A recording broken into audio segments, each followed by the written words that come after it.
ministry before it's sent to the people. It won't come straight. There is a Medicine Control Council of Zimbabwe in Harare. It checks all the medicines and all the vaccines when they arrive in the country. They check the quality control to see that, yes, indeed, it's a vaccine. It's not just containing water. And if they are happy, then it is left to the government to start rolling it out.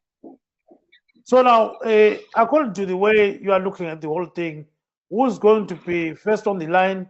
And are there any tangible plans of rolling it out? How is it going to be done? Yes, the government wants to prioritize.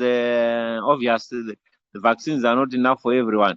So the government is going to start with the health workers and other frontline workers. Anyone who is dealing with a lot of people like prison officials, policemen, and so forth, they are also frontline workers.